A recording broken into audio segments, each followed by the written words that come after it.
When someone shows you who they are, believe them the first time. They know themselves much better than you do. What? Did the Reverend just open the sermon with a quote from Maya Angelou? Yes. Yes, in fact, he did. Because as you were going to see, the way that this applies to so many cultural factors was more than evident this week. And we're going to keep coming back to that point. Believe them the first time. They know themselves much better than you do. The Avon Lady of the Damned, former Speaker of the House, Nancy Pelosi, was back in the news again today, completely out of her depth and out of her element, and it became readily evident. But thankfully, in this day and age, we live in a world with more than enough free access to information as it stands, no matter how much this woman with her hand in your face would like to control that. We live in a world where a former Speaker of the House, a former member of the Washington, D.C. elite, can get clowned by, well, the banjo player from Mumford and Sons. Yeah, see, Nancy decided that she was going to step up and accept an invitation to Oxford, the Oxford Union debates. If you guys have followed this before, and you should have, Konstantin Kisin has been part of this, and his speeches there were absolutely brilliant. But this levels the playing field. You have ordinary folks, people who are podcasters, content creators, people with a small reach, independent publishers who are truly great thinkers, almost without exception. And they can go face to face with members of, well, not just the Washington, D.C. cultural, but in fact the global elite, and go head to head with them. I encourage you to find this video on YouTube. The Elites Have Failed, Oxford Union Speech versus Nancy Pelosi. I urge you to go, and I want you to watch Mr. Marshall's speech, and I want you to watch Miss Pelosi's speech. Marshall's speech because he utterly destroys her case, but Pelosi's because she is showing you who she is. She is showing you who they are. You see, the entire premise of her speech was that populism is a threat to democracy. Let me just go over that one again. Populism is a threat to democracy. What is the etymology of the word democracy? Mob rule, majority rules, right? Which means that if the popular opinion carries the day, it is somehow a threat to democracy. It is one of the greatest examples of doublethink you will see in a long, long time. But what is truly illustrated by her speech was the arrogance that these poor people just don't understand. We have the solutions for them. We know what's best for them, but they just can't see it. So they've got to be made to see it so that we can preserve democracy. I am not exaggerating and I'm not being hyperbolic. And as always, don't ever take my word for it, okay? I don't expect you to blindly follow my opinions. I'm not Rachel Maddow. And that Maddow guy and I have nothing in common. Check for yourself. Go see the speeches. Go see the entire event. It is readily available on YouTube. Nancy's words will chill you to the bone, but she is telling you exactly who they are. Believe them. And speaking of doublethink, you knew we weren't going to get out of here without an Orwell quote. You remember from 1984, Winston, the party told you to reject all evidence of your eyes and ears. It was their final, most essential command. Do you remember back in 2020 when we were told to reject the evidence of our own eyes and ears for this man? This is George Floyd, fentanyl addict, multiple convicted violent felon, responsible at one point for putting a loaded gun to the belly of a pregnant woman. And yet we were told to ignore the evidence of our own eyes and ears. The man died of a fentanyl overdose.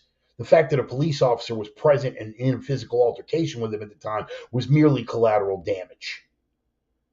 That police officer is now in prison. And then we were told to deny the evidence of our own eyes and ears when we watched as riots that destroyed cities were referred to by the propaganda machine, you know, the Ministry of Truth, getting back to Orwell. Ignore the evidence of our own eyes and ears, because those who know what's best for us could tell us that these obvious riots were mostly peaceful demonstrations. We made a folk hero out of a scumbag based on a circumstance. And what were we told? Black Lives Matter. Okay, let's concede that as a statement, if not a political movement. This gentleman right here, Roger Fortson, last week he was shot and killed by a white police officer. Now, we can make a long list of differences between him and Mr. Floyd. Roger Fortson, unlike George Floyd, the scumbag, was truly a hero. He was a well-respected airman serving his country in the Air Force. He had the audacity to answer the door to his own home while holding a gun. Other relevant facts include that he could not see the police officer, and the police officer didn't even identify himself as a police officer until the third time that he knocked. Fortson opened the door, weapon at his side, in a low, ready position. The police officer in question lit him up, didn't hesitate, ventilated him, bled him out on the spot. And I couldn't help but notice a notorious absence of these guys. I know the masks are going to seem anachronistic. Back then there was allegedly this horrible pandemic virus going around, but these were the people that took to the streets. These were the people that burned down the cities after the death of a scumbag, and they are conveniently absent in the death of a hero. Floyd was killed by an officer doing his job, but Floyd would have died of a fentanyl overdose regardless. Fortson was killed by a gung-ho police officer with no trigger discipline and no restraint. If anybody deserved to have marches, it was Fortson, and yet they are conveniently absent. You've got to ask yourself why. And the answer clearly is because it doesn't serve the narrative. Fortson was a hero, and you can't make a hero out of heroes. You can't build a revolutionary movement without making heroes out of scumbags. BLM showed us who they are. Believe them. Ralph Waldo Emerson, what you do speaks so loud that I cannot hear what you say. There were plenty of people this week whose actions lined up with their words, and the response of the shrieking harpy crowd showed us exactly who they were. This is Harrison Butker. I'm told, I'm not a football guy, I'm told he is the kicker for the Kansas City Chiefs and the possessor of 3 Super Bowl rings. I am also told that he is a devout Catholic. He has never made a secret of that, in the same way that Tim Tebow never made a secret of his Christianity. Harrison Butker was called to do a commencement at Benedictine College, a Catholic institute of higher learning. A practicing Catholic speaking in front of a graduating class at a Catholic college expressed views in line with Catholicism. Oh, the horror. It would not be tolerated because those views stand in direct opposition to the cultural so-called values being pushed on us by the hedonism of modern secularism. Now, Butker is not an isolated figure by any stretch of the imagination. There is more than enough evidence of a massive return to traditional Western cultural values. Some would call it a revival. Some would even call it a revolution. This is Neil McDonough. He's an actor of some renown. Very good actor. He's been in some things you might have seen, including some productions from the same people that gave us Sound of Freedom. He is a man of faith and a man of conviction and a man of family. In fact, he rejected a $1 million role because he refused to do kissing scenes with anyone other than his wife. That is the kind of person he is. Now, you can feel how you want about that. Personally, I think if it were offered to me, I could probably get Miss Charlie to make an exception for the $1 million. Trust me, honey, I'm getting nothing out of making out with this busty Hollywood redhead, but the $1 million paycheck that comes with it. I think Charlie would probably make an exception, but feel however about that you want. The man stood on principle and thus showed us who he is. Part of that revival, part of that revolution, and we can see it going on all around us with unexpected figures coming back to the faith.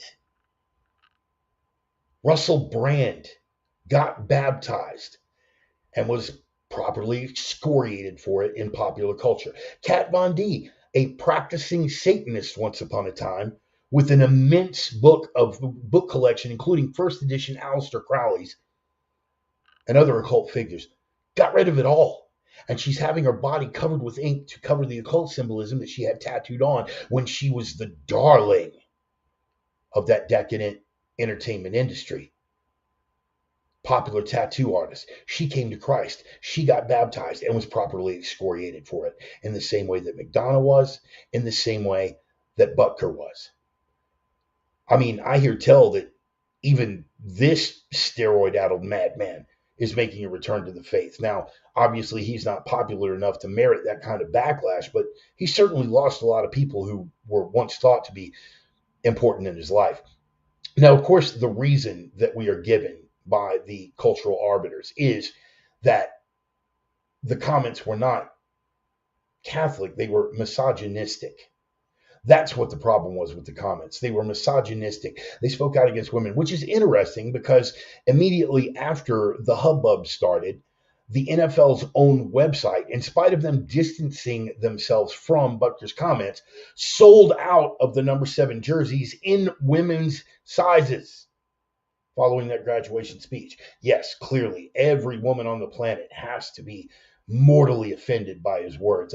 Here's the wife of the owner of the Kansas City Chiefs, affirming motherhood and praising your wife, as well as highlighting the sacrifice and dedication it takes to be a mother, is not bigoted, she goes on. It is empowering to acknowledge that a woman's hard work in raising children is not in vain. See, here's the important part that got left out.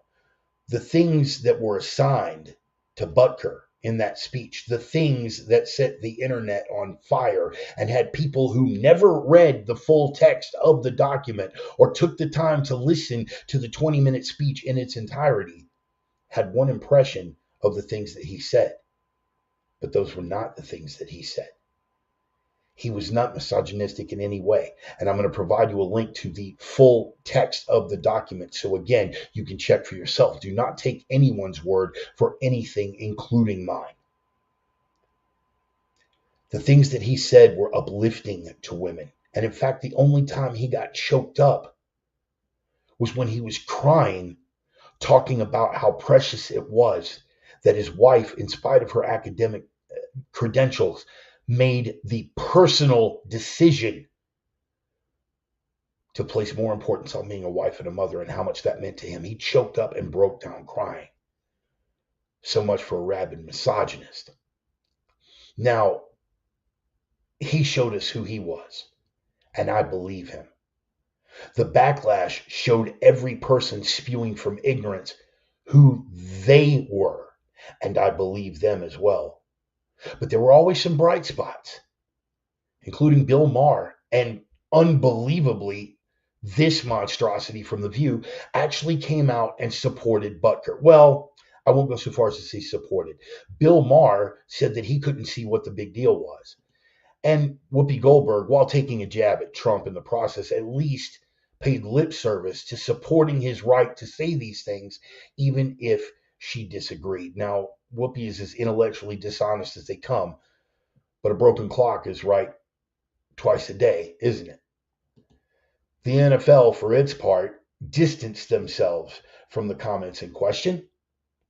They couldn't step away fast enough. This is the same NFL, by the way, that enables drunk drivers, wife beaters, animal torturers, anti-American loudmouths to have their way and say nothing in opposition. But coming out for Christ, one toke over the line. It's not misogyny that they're afraid of.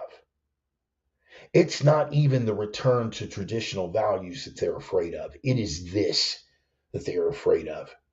Because the return to the traditional cultural values of the West means, by definition, a return to Christian and Catholic traditions.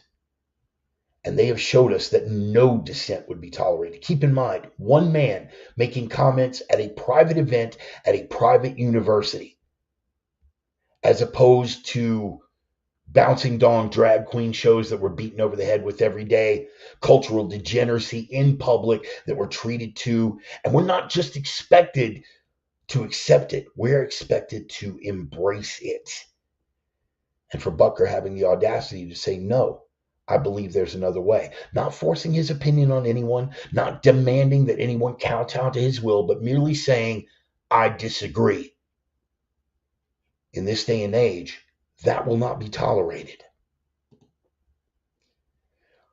There's a quote from John F. Kennedy that was embraced by the left for years. Those who make peaceful revolution impossible make violent revolution inevitable. There's an implied threat in that statement, if not by the person making it, definitely by the people who adopt it. The threat is either let me go about my business and separate from you peacefully, or I'm going to seriously wreck shop. Again, that quote was embraced by the left for decades. Why? Because evil always preaches tolerance until it establishes control, and then it tries to eliminate good. This was a useful maxim for them. This was a useful mantra for them. Please don't make us get violent. We just want equal rights. Please don't make us get violent. We just want recognition under law. Please don't make us get violent. We just want you to embrace degeneracy. And when we finally stand up and say no, then comes the violence. I would remind the people on the other side that this sword cuts both ways. We don't want to impose our will on anyone. We're content to let them have their little pockets of degeneracy and to pat themselves on their back for their cultural virtue and their tolerance. Just leave us alone and let us establish things on our own basis of morality and on our own basis of conscience. But they simply will no longer allow that. So I'll remind them, those who make our peaceful revolution, our return to those Western cultural values at this point, because the pendulum has swung so far to the left, is nothing less than a revolution. And if you make a peaceful revolution impossible, you will make a violent revolution inevitable. And for all that they painted us as extremists and violent lunatics, they haven't seen violence come out of us yet. If they keep pushing it down, the backlash is going to be nothing less than apocalyptic. And when that day comes, pray to God for their mortal souls. In fact, God help their mortal souls. God, because they will find no quarter with us. The opinions expressed by the Reverend are his own and no one else's on the planet. Not friends, not foes, not supporters, not detractors, not sponsors, and now that we're a weekend, certainly not employers for you dox-happy Antifa maggots out there. They have been adjudicated thought crime in all jurisdictions. Consider yourself warned. They're coming from the heart. They're guided by the mind. They're going to stretch open your mouth and choke you with a dose of the truth cock, with a black latex glove and a fistful of truth, boys and girls. It is time, once again, for the Sunday sermon. Welcome aboard.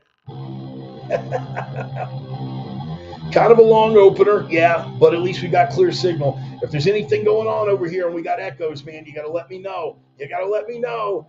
Everybody in for the drum roll. Let's see where the fire is in the house, people.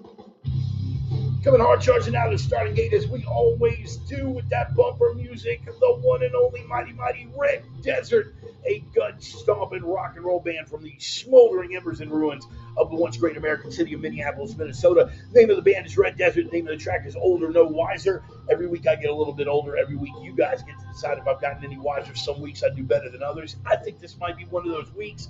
In the meantime, between time, how about we take a quick roll call and see which one of the usual suspects are on board? And because I did a 15-minute opener, that's going to be a long roll call, man. So hopefully everybody made it out. We got Brother Roman from OpiumTales.com. Thank you so much, as always, brother. Pass my love along to the missus. I am sure that Carrie is hiding back here somewhere. OG, Prophet of Doom and Reverend Ranger, Mr. Dennis Weimer on board. Brother in Christ, Bill Wade. Glad you made it out, man. I wish we both could have been there for Broadway, man. And I'm going to give those guys a shout out coming up. I want to say happy birthday to my bro Clem. Clem will not be here in all likelihood for this. Oh, wait. Look at that. How about it? Brother Clem up there from Broadway with Brother Sonny and a lot of my brothers in Christ right there at Fort Honey Badger, Jacksonville, Texas. God bless you all, man. I am so sorry that I could not make it out. We're going to make those arrangements, but I got to say happy birthday to Clem. Got to give him a big shout out for his birthday, man. Clem has been a monstrous influence on myself and on the group, and he has just been a hell of a blessing, man. Driving can't type much. Brother, you're okay, man. Just keep doing your thing. Speaking of the Jacksonville crowd, we've got Deacon Mark and no doubt his wonderful missus on board, sitting on the back porch, sipping some brown inebriant fluid and smoking a cigar. If there is any justice in the world, that is how it's playing out. The original sinner sister herself, the divine Miss Emmy. Love what you're doing. I appreciate the message that you sent me. And thank you for that, Miss M. I appreciate you. Roll it on down. There's Miss Carrie. I knew she was hiding somewhere back there. Jude Howe checking in from the road, headed home from Fort Honey Badger. Bro, I hope it was as amazing as I have every confidence that it was. John Tim, oh my goodness. Brother John, greetings and salutations, everyone. I hope everyone, man, we are very well, brother, and I am even better now that I know that you were on board. Brother John he and I are the last of the original Grady Park hooligans, man. We show each other love by beating the hell out of each other with sticks. Old Filipino martial arts crew, man. I'm glad you're here, brother. Glad you're here. Glad you made it out. Let me see. We got Joey the Sultan of Sarcasm on board. Hola, right back, my brother. The mighty Stone in the house, like a rock.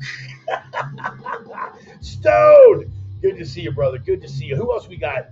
Wayne Sharp. No audio issues here. Sounding great so far. Great. Open. Hey, thank you, brother. Thank you. I appreciate that. I kind of ran off at the mouth, but I sort of expected it because we had a lot of stuff to cover, man.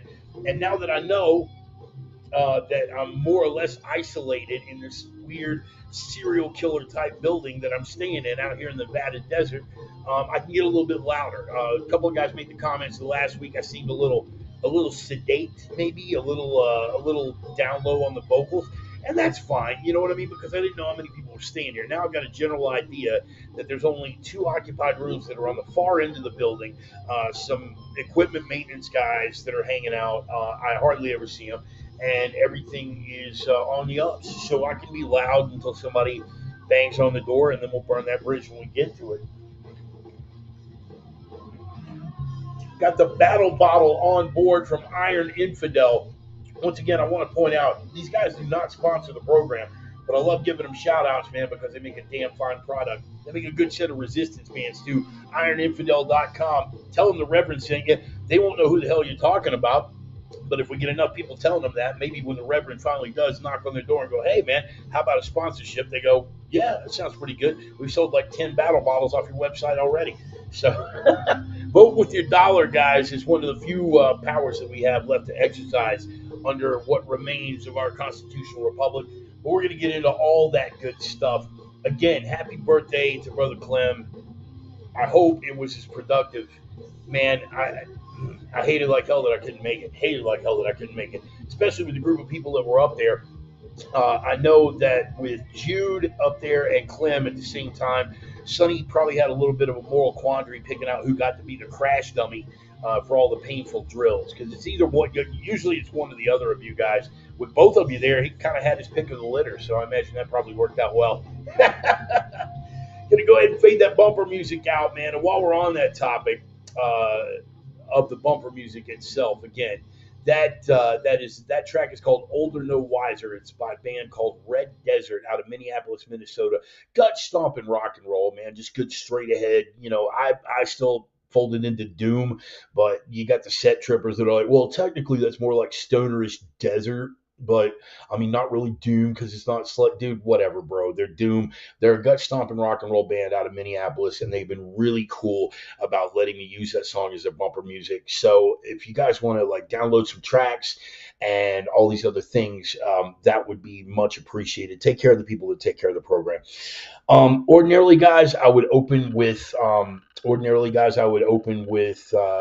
the rabbit hole. That would be our opening segment. Couple of sponsor shout outs real quick. Let me knock this out because I've got something important to get to here. Uh, which is not to say that the people I'm shouting out aren't important, but there's a point that I need to make here. First of all, Roman and his lovely wife Carrie and Roxy and Allie and Bevy, beautiful women over at opiumtales.com. They are the erotic pinups and portraits people. He's doing beautiful watercolors of beautiful naked women. Check out his book on Amazon. You can find it Roman Riva, From Dork to Pimp Daddy. It's about his journey from being Joe working class schlub to getting paid for the privilege of painting naked beautiful women, or painting beautiful women while they're naked. I don't know if he actually paints on the women while they're naked, but he does watercolors. You guys get the idea. Plus, over at Opium Tales, they've got the testosterone-driven commentary as well with Roman's blog entries. He's one of my oldest and dearest friends, and he's been a tremendous supporter of the program. So go check out opiumtales.com. And, of course, particularly if you're in the Spokane area, my Viking brothers, Casey and Dusty Tellison over at Nordic Smoke Barbecue, the only legit barbecue in the Inland Northwest. Guys, the truck is back out. The long ship is cruising the asphalt seas. They are setting up in different.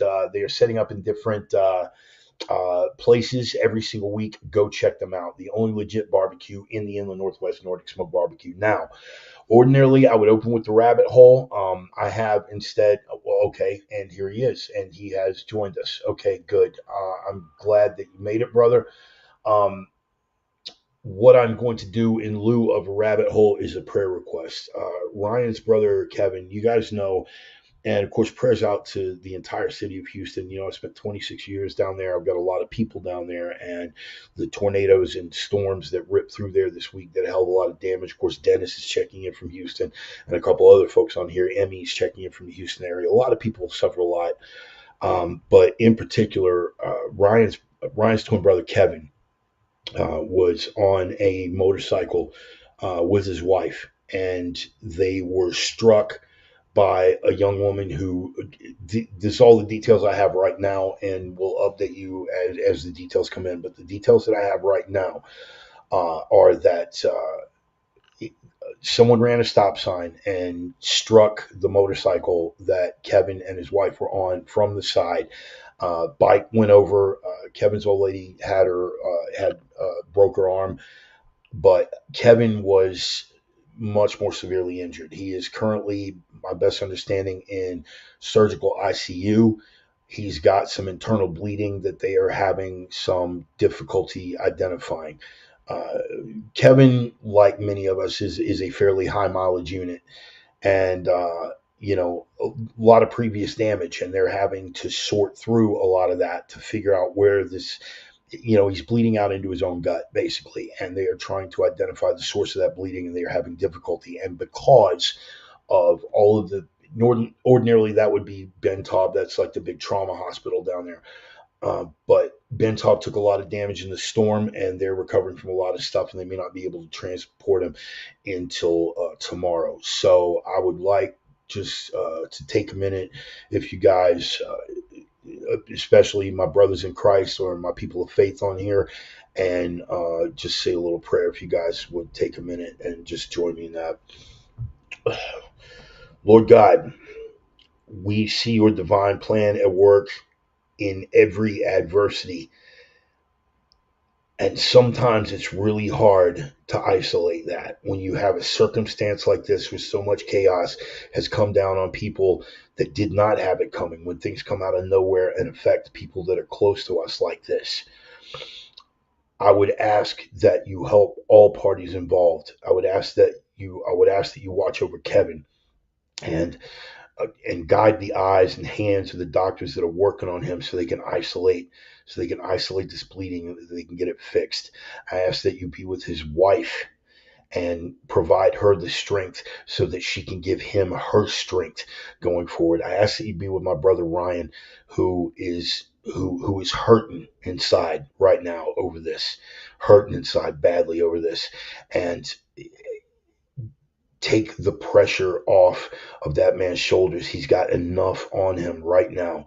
If you can lift that burden, Lord, if you can lift that burden or put a little extra steel in his spine to be able to carry it, however you go about it, thy will not mine be done. But I ask for your favor. I ask for your blessings for Kevin and his wife and for Ryan and for all the members of his family that are affected by this, Lord.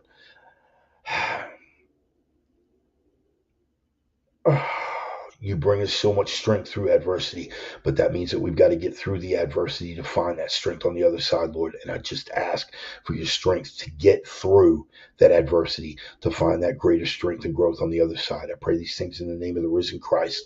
Amen.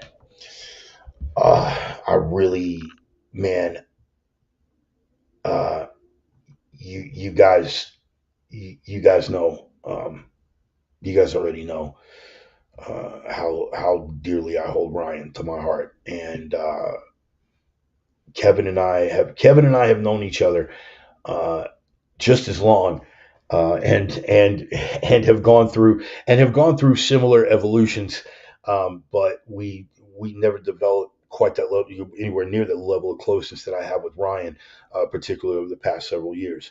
But Kevin is a man of strength, and he right. And that's his. And if you guys get the reference, kudos to you. Same liver, different vultures. If you guys get the reference, more power to you. Um, Ryan is always able to bear through it stoically, but I really do. For anybody who can, just send up a prayer for brother Ryan and for Kevin and his wife. Um, and not to and and for all the people that had to suffer through this catastrophe. I never got hit with the tornadoes, but I went through two hurricanes down there. Both the evac and the aftermath. You've got power outages on a massive scale. You have to remember, Houston is. Imagine if Los Angeles was built close to a fault line. Houston was built on a swamp. Okay, so when storms pass through this area, it's a level of damage that people who don't live in a place like that can scarcely even get their head around. And you've got major areas of the market that are still without power. Even at this late hour, they still don't have power restored. And while we're praying, how about a prayer for those linemen out there?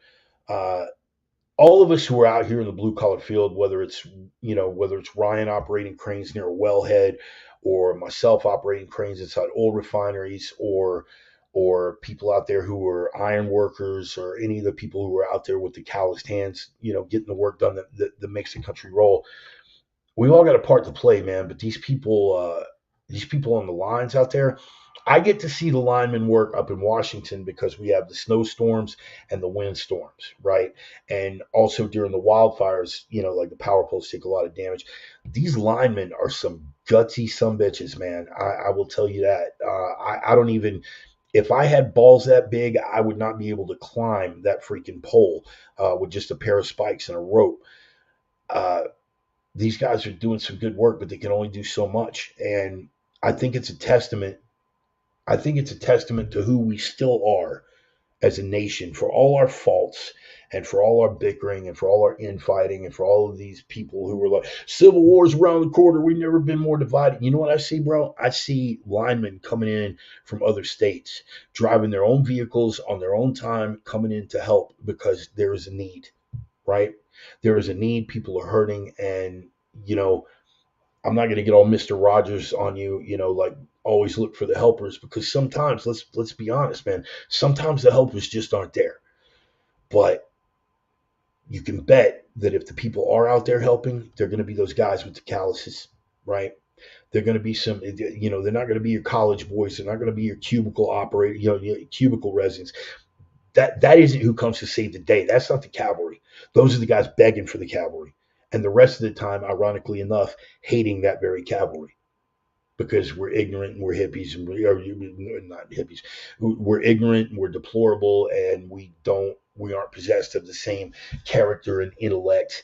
You know, we're just a bunch of smelly Walmart shoppers. So, they got nothing but contempt for us until shit goes south.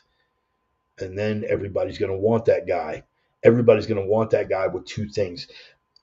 Got the guy driving a diesel, right? The guy driving a diesel pickup with calluses on his hands, and in all likelihood, a Caterpillar Live Power hat, right? Either a Caterpillar Live Power or a MAGA hat, one or the other. Those are the cavalry, man. Those are the cavalry. So thank God for them, man. All the guys that are out there and all the guys that suffered. Houston created some really, really tough people.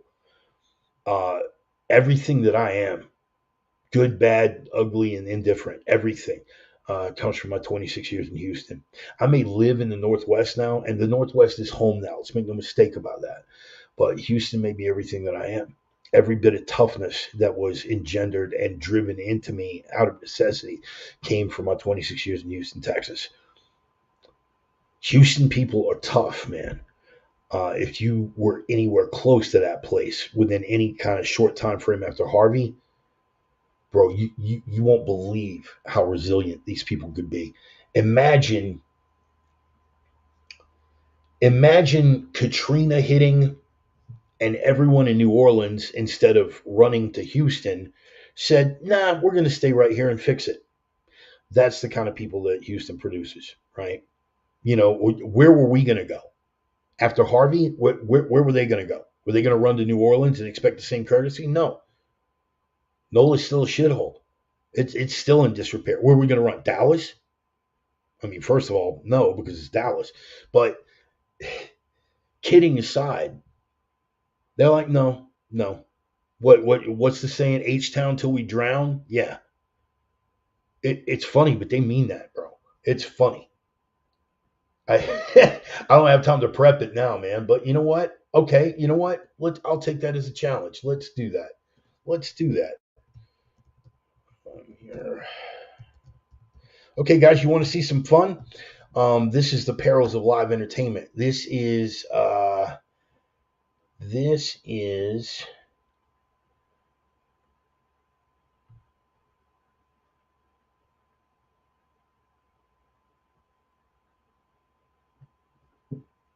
is what happens when he hands me one at the last minute, and I've got to jump in and we do what we have to do.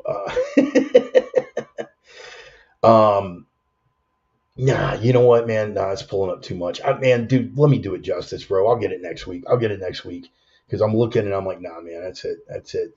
Um, in any case, yeah, H Town guys are tough.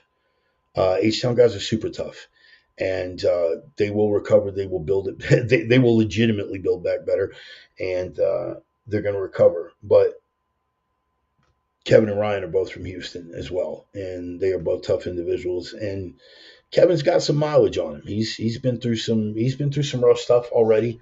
Um, I have high hopes, and so everybody, please just keep him in your prayers if you would. That would be cool. Let's jump in, shall we? When people show you who they are, believe them. Um, Pelosi. You guys know how I feel about Nancy Pelosi, the Avon Lady of the Damned, right?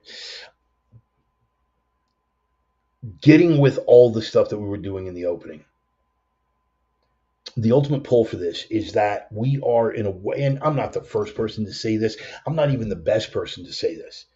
You know, um, people like Murray. People like Murray have been saying it. People like Roger Scruton before he passed away have been saying it. Pat Buchanan, for the love of God, has been saying it.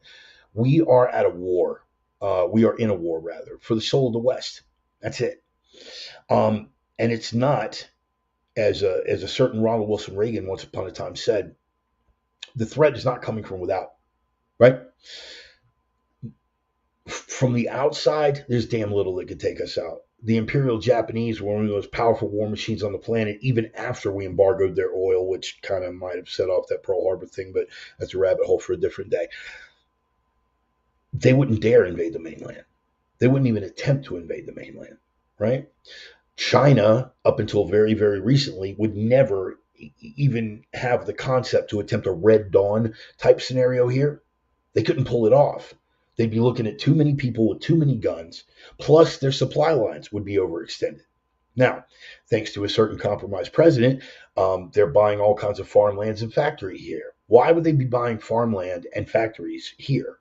To produce grain and products to ship back home when they've got plenty of room over there to grow grain to feed their people and to produce products for not only their market but also the Americans? Why would they be buying factories here?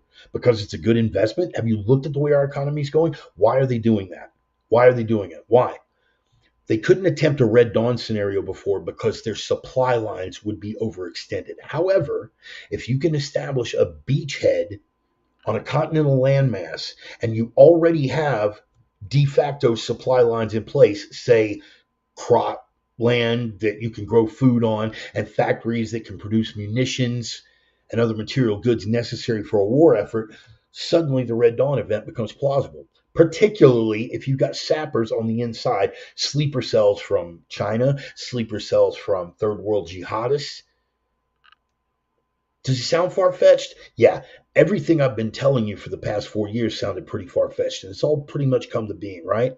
I'm hitting about 88% right now.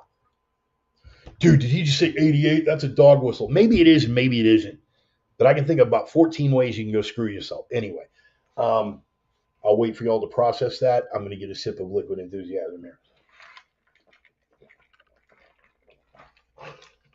I am hitting about 88% on those predictions. Every one that everybody thought was tinfoil hat and completely outrageous, never going to happen. Well, getting back to the original topic of conversation, we are at war for the soul of the West. And yeah, John, I knew you were going to. And there were other people that caught it too, but I'm not going to call it out. It was actually funny last week because I was wearing a shirt and basically the shirt was working class and proud, but it had the crossed hammers here, which of course anybody who has spent time with certain demographics in the Texas region, yeah. Anyway, I keep getting distracted and sidetracked, and it's so out of character for me. Being at war for the soul of the West, the only way it gets compromised is from the inside out. What have I told you about the American people? The American people ultimately, fundamentally, are suckers for the truth. It might take us a long damn time to get there, but eventually we come around. We're suckers for the truth. What are we seeing at work right now? Populism. This gets back to the opener, right? The three major topics from the opener is, Pelosi's clown show over at Oxford. Don't just look up the one, and I'm going to put this back up again. I'm going to put that picture back up again, that still shot, so you guys can look this up for yourself. It is right here. The elites have failed. Oxford Union speech versus Nancy Pelosi's. Winston Marshall. Guys, look that up, please. I want you to just make a mental note of it. Take a pen, paper, scribble something down.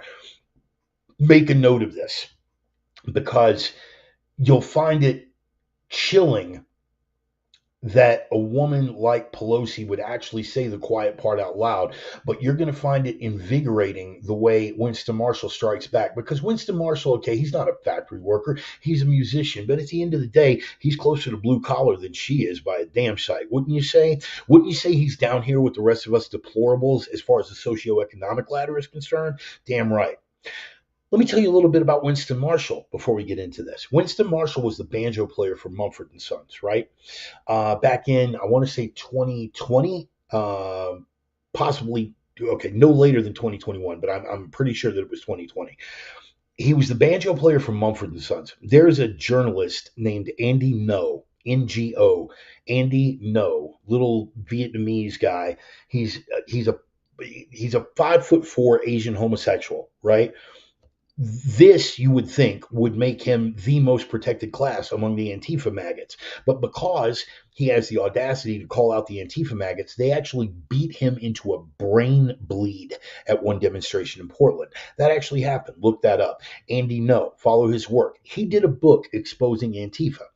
And Winston Marshall, the banjo player from Mumford and Sons got a big fan following, mostly left of center, right? A lot of college guys doing bong rips and dabs and socialist professors and all that kind of stuff. That's their fan base.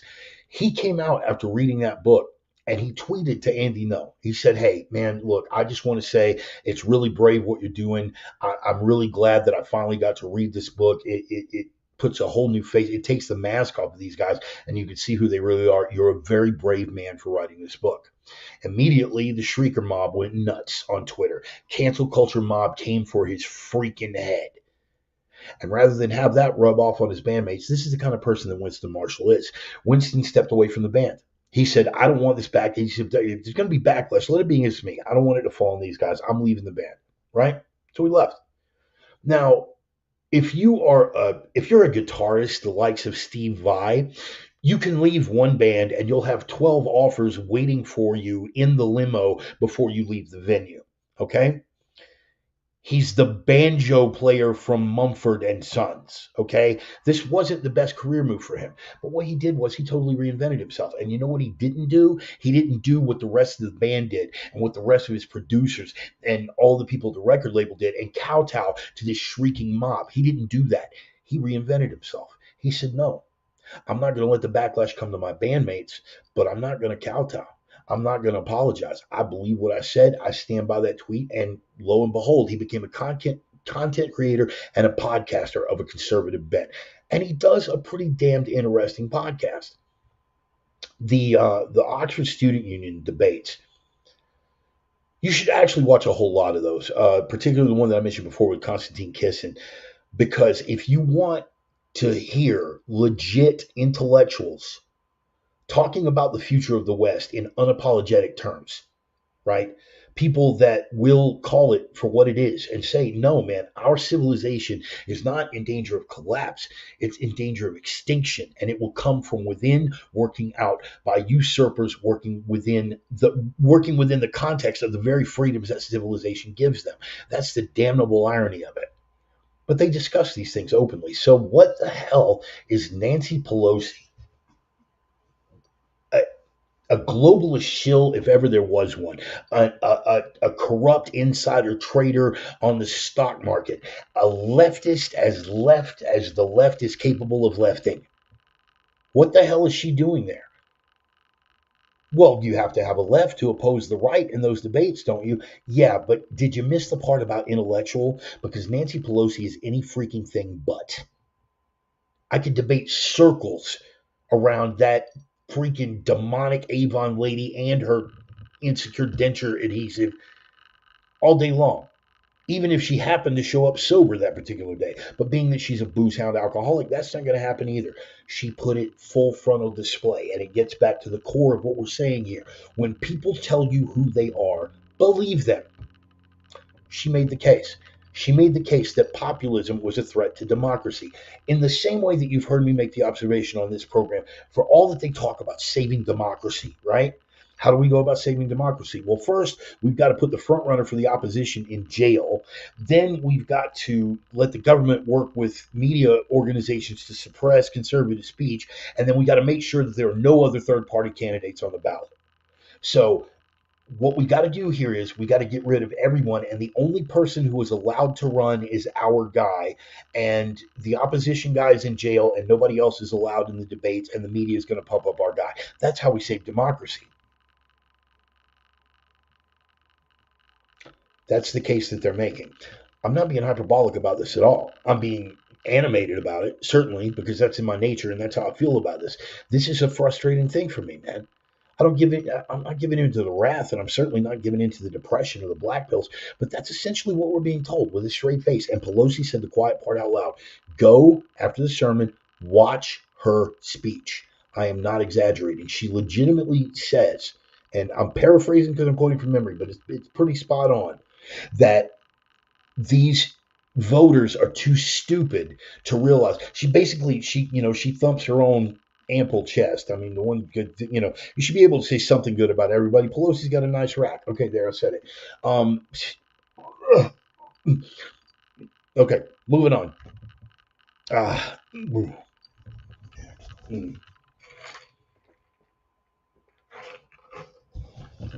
Sorry, man, that demon's still back there.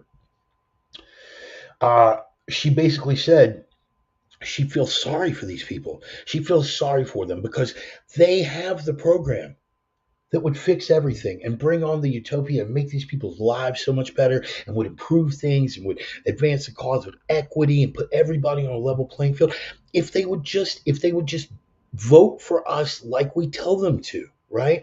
But they get distracted. These populists distract them with things like values and this sort of thing. And what they need to do is just realize that, just stop trying to think for yourself. We have the program. You just need to vote for us. And the fact that people are rejecting that in larger and larger numbers, look at the polls. People reject it, bigger and bigger numbers. They can't figure it out because they're trapped in that ideological bubble. Nobody's ever pushed back on them, right? They can't figure out why the numbers are going down. But what they can figure out is if their numbers are going down, it must be a threat to democracy. Therefore, the populist movement, populist, how does that? Oh, yeah, that the majority of the people, democracy. Yeah, we looked up the etymology of that word. The majority of the people, democracy, mob rule, technically, but majority rules. The majority of the people don't feel the way that you do. That is the essence of democracy, isn't it?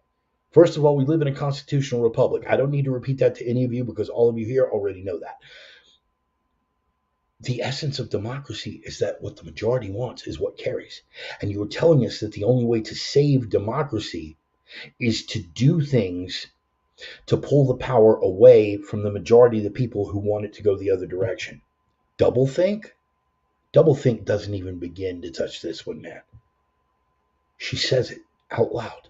Out loud. Go watch. The beauty of it is that there still is a measure of democracy within the sense of democracy of communication, freedom of communication, that a content creator, a podcaster, and a banjo player can be put on a level playing field at one of the oldest institutions of higher learning in the Western world. We're talking about Oxford, man. That a banjo player and podcaster can meet face to face on a debate stage with one of the most powerful politicians ever to walk that demon-addled, blood-soaked ground of Washington, D.C. and clown her. And he does. She told us who they are. Believe her.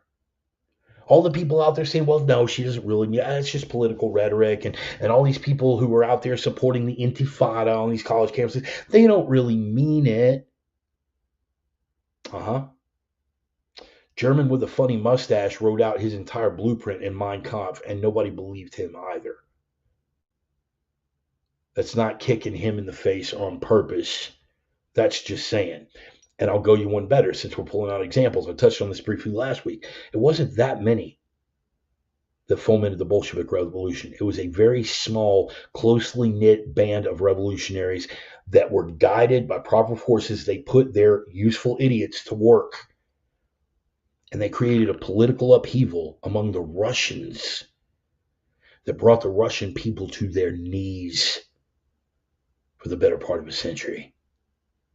When people tell you who they are, believe them. Marx, wide open about what he wanted to do. Lenin, wide open. Trotsky, wide open. We are going to do this. This is how we are going to do it. And the useful idiots were even told that they were useful idiots, that they'd be lined up against the wall and shot the minute that power had been achieved post-revolution. But those guys that were reading the books, they were like, yeah, but he didn't really mean that part. And even if he did mean that part, he's not talking about me. I mean, I'm just out here on the front lines with the rest of us useful idiots. Now, he didn't mean it. People tell you who they are, believe them. But you need to watch the debate because Winston Marshall's takedown of this woman is absolutely brilliant. And because she's drunk, Of course she's drunk. It's a day ending in the letter Y. Nancy Pelosi is drunk and her denture adhesive is failing. That's every single day. She keeps interrupting. He points out that she wasn't bothered whatsoever with the violent mobs that burned U.S. cities during the fentanyl Floyd riots. You know, you're so concerned about political violence, Nancy, but you overlooked this. And she interrupted, calling from the gallery. Well, no, you're trying to equate riots with an insurrection that tried to take down the government, blah blah blah. And then he called her out. He was like, "Yeah, Nancy, but you're pointing out one side denial of the election." Well, yes, because they denied and they tried to. Okay, yeah, Nancy, but in 2016, you said the election was hijacked. You yourself went public and repeated for the better part of a year that the election was hijacked. Uncomfortable silence for a second, and then you hear this heartbeat pop up. Well, it was.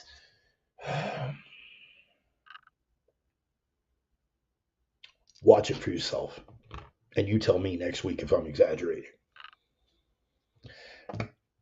Why do you think we're being told to watch clown shows in the media? Why do you think we're being bombarded by distractions? If people spent as much time watching on YouTube the Oxford Student Union debates, particularly the one with Pelosi, as they do watching CNN, who do you think is going to be better informed?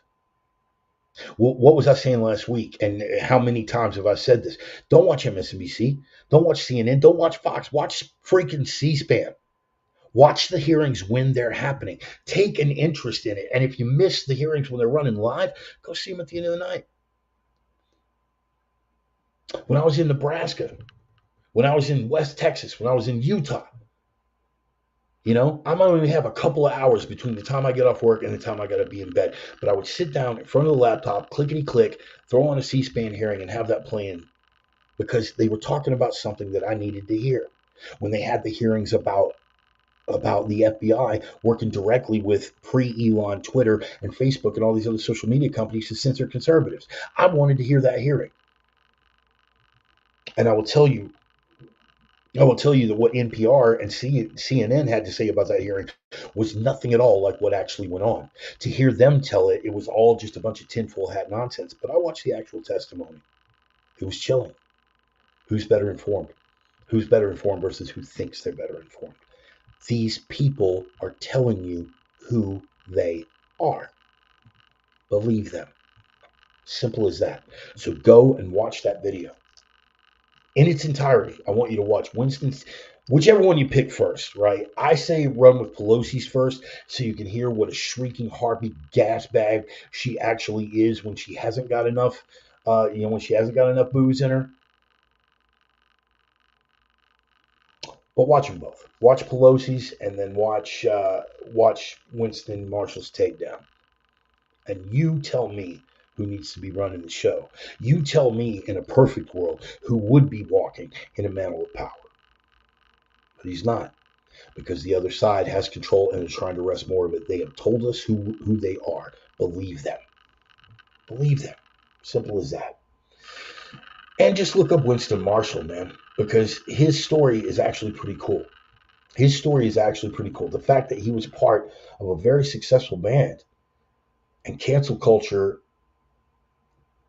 came after him, right? The cancel mob came after him, more to the point. And he said, you know what? And his band wouldn't back him up. They didn't have nearly the love for him that he had for them. He said, man, no, this is mine. I made this tweet. I'm going to own it. They want to come for me. That's fine.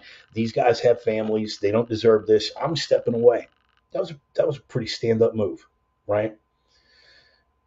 What would have canceled out that stand-up move is if he would have then turned around and went, I'm really sorry, and I want to attend some classes so I can be properly re-educated and learned how to think correctly. No, he's like, you know what? But screw you, man. I said what I said. When people tell you who they are, believe them. The response to that, when you push back and you give them that thumb in the eye socket, the proper response is, I said what I said. Apologies are like blood in the water to these people. I have been saying for years, you guys see the memories that I post, stuff that I've been posting from like 12 years ago, where I was telling you, I was like, guys, it'll never be enough. The apologies will never be enough. It's like blood in the water to these people. They're just going to come after you harder. Lo and behold, they did. And here we are 10 years later. Here we are 10 years later. And we see where it's gotten us. Do you realize that in Canada, if you misgender someone now, you can be taken to jail? You understand that? That's Canada. We are the only country left that has freedom of speech, and it's under assault. So don't tell me that it's no big deal, and don't tell me that I'm making too much of it, and don't tell me that I'm exaggerating, and don't tell me that I'm giving platforms to hate mongers and contributing to online misinformation. Don't tell me that, man. Don't. Because like Reagan said, we lose it here, we're it. There's no place else to go. There's no place else to go. The only other person, here's the irony of it, and this is going to ruffle some feathers, but I don't give a damn because I said what I said. The only other world leader standing for Western cultural values right now, the U.S. represents in our rhetoric, in our promise, we represent Western cultural values. You know who's actually putting them into practice? Papa Vlad, baby. That's right. So what does it say about the people in charge that they hate this man so much? What is he standing for? Look how much power and leeway he has given to the Russian Orthodox Church. Look how devout he is, at least in optics, if not in practice. Look how much he has done for his people. Look at his pushback against degeneracy. Look at his pushback against people trying to demean the Russian culture from the inside out. Yeah, but he murders people. Uh-huh. He shot his political opponent. Uh-huh. What would be your point? I can think of a place in North Texas. Help me out. 1963, November, big town, North Texas, starts with a D. Right. No, we don't kill our political enemies here. We certainly don't kill people like Danny Casolaro, referring to last week's sermon. You can lodge as many accusations, and you know what? A lot of them will be true.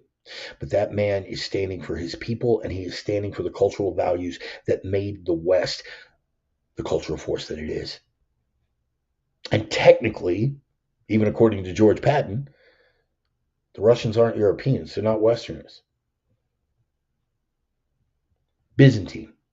More Byzantine than Western, it could be argued. And I think correctly. But the people who are fighting back the hardest, you want to know why? It's because of the promise of what America was. What did America represent? You want to know where the strongest push for those Western cultural values is coming from now? Is from former communist countries. The Czech Republic, Romania, Hungary, Poland. Those people cleave harder to the values of the West than we have seen in America since the 1940s. Because America was their promise. When they were under the boot heel of communism, America was their promise. Do you understand? They heard what the promise of America was, and they bought it, and they lived it, and they continue to live it. Those Western cultural values that we espoused that promptly went away after Reagan left office and haven't been seen since under Republican or Democrat until Trump came in. Not making a deity out of Trump, but let's call it what it is.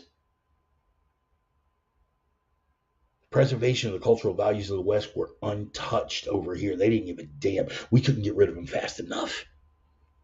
But over there, they still live it. Go tell them how much diversity is strength. Tell that to a country like Poland that has refused immigrants. Tell that to a country like Hungary.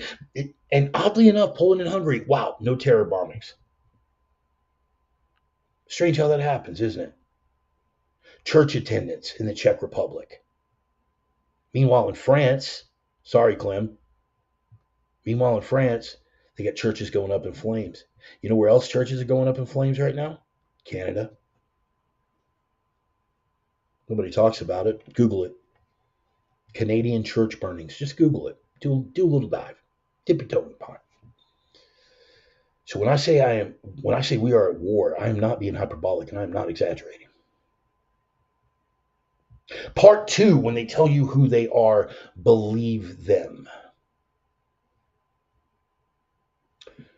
Roger Fortson, that is a name that you never would have heard, and you're certainly not going to hear on the level of Fentanyl Floyd. You scroll it down. Roger Fortson, this young man right here, airman in the United States Air Force. Every report on this guy says that he was the exceptional human being among exceptional human beings. Of course, they say that about everyone, don't they? Right? They even said that about this one, only the facts didn't line up with it. They did for Fortson. All the airmen that served with him said he was exemplary. Right? He had a bright career ahead of him in the Air Force, and after that, after doing a career in the Air Force, retired at 30, 38, write your own ticket. Kid was legit. He answered the door with a pistol. Now, I want you to put yourself in his situation for a minute. We're going to do a little comparison contrast. We're going to do a little comparison contrast, and we're going to get back to BLM. I don't want to beat this one to death because you guys, I'm preaching to the choir. I'm always preaching to the choir. I know that. So there's no need to beat it to death. I can give you a brief overview. Let's call this the Reverend Bart's Cliff Notes edition. Cops knocking on your door.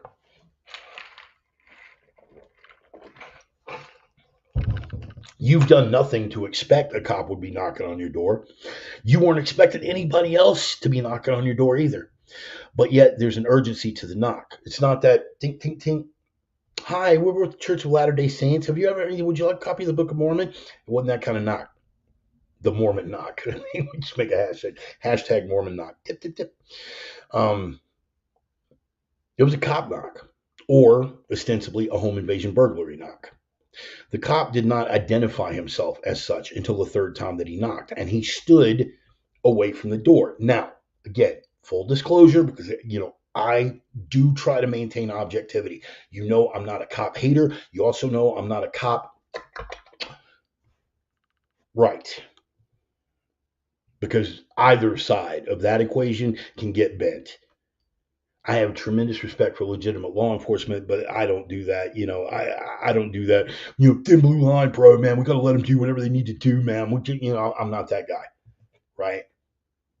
You want that response? Go. Oh, no. Rein it in. I was about to weave a tapestry of obscenities there, tapping into an old life, but we're going to leave it alone for the moment. There are more than enough women out there who are willing to blow cops, okay? I am not among them. If you act wrong, you need to be accountable and you need to own what you did. That being said, I give a wide berth because cops are up against things that none of us can really understand. So, in the interest of fairness, he did not stand directly in front of the door. Here was the circumstance. He had been sent there on an anonymous 911 call. As it turns out, he was sent to an incorrect address. Nobody else was there in the house. Whoever called in to 911 said that there was a domestic disturbance going on. So immediately, he's going out there because where do most cop on the job fatalities happen? How do they happen? Responding to what?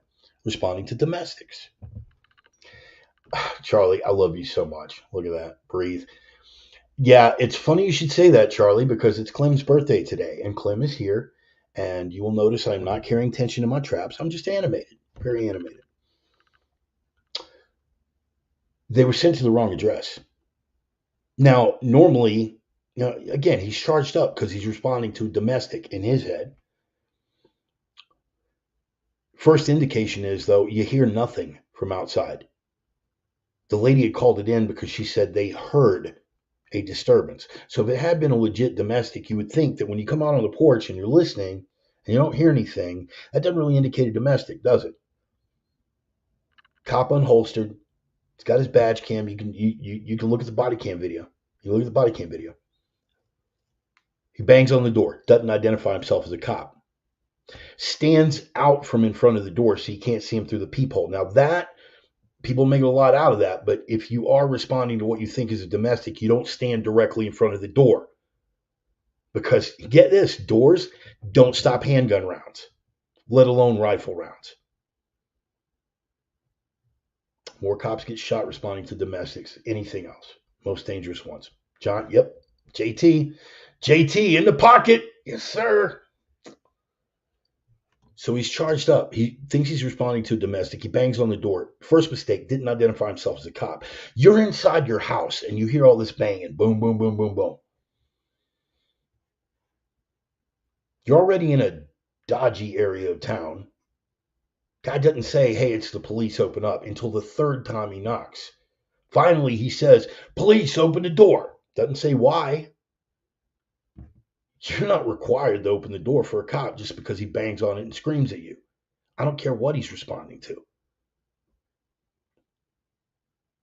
So, Airman Forcer could have just as easily said, go fuck yourself. Come back with a warrant. I'm not opening the door. Forcer's inside, and he's hearing all this banging, and he can't see, even on the ring cam, that if this guy legitimately is or isn't a cop. And he's in a part of town where there's no guarantee. Just because you say you're a cop, even if you're wearing a cop uniform, there's no guarantee. So he answers the door with a gun. Handgun. Not like this. Not even two-handed already like this, but down by his hip. And he opened the door voluntarily. Big mistake, in my opinion. But it's his house. And he's answering the door in his own home with a handgun. Cop barely got out a grunt. Door opened, he saw the gun, and in the process of raising his own weapon to fire, starts screaming at him, drop it, bang, bang, bang, bang, bang. Stitched him, lit him up. 6 shots, if my information is correct. 6 shots. Bang, bang, bang, bang, bang. Airman collapses to the ground, and then the cop starts screaming, put down the gun, put down the gun. He dropped the gun the second the first round hit him.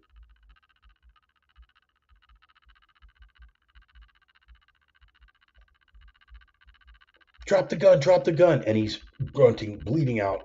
I don't have it. Medical care called for immediately, but the dude bled out in his own house. Now, white cop, if my information is correct, white cop shoots and kills a black U.S. serviceman in his own home. Look at the character of that airman versus the character of the other scumbag in question. Look at the character of this man. A and B student, serving his country in the United States Air Force, exemplary record in the Air Force, holding it down with a home of his own, no criminal convictions. I mean, for all we know, he could be a complete jerk-off in person. We'll never know. But all the indications are that this was an upstanding young American man with a bright future ahead of him. And that black man got shot and killed in his own home. With little to no warning by a white cop. 6 rounds. Bang, bang, bang, bang, bang. Bled out. I want you to contrast that with a fentanyl addict, a lifelong career criminal, a scumbag by every measurable means, convicted multiple violent felon, including one incident where he literally put a loaded handgun to a pregnant woman's stomach to get her to comply with demands. Do I need to elaborate on what those demands were? This guy is human filth, and the planet is better off without him. I think that's objectively a factual statement. When George Floyd died of a fentanyl overdose, that police officer being in physical contact with him was purely corollary. He wasn't killed by that cop or his actions. And he certainly wasn't isolated because he was a black man. This guy is a lifelong loser, a career criminal, a multiple violent felon, and a fentanyl addict.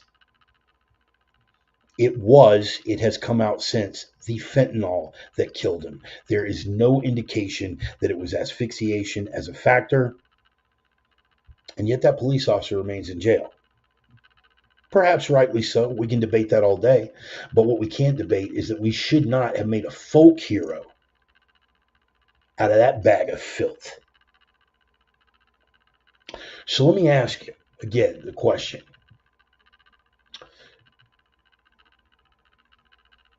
This guy doesn't serve the narrative.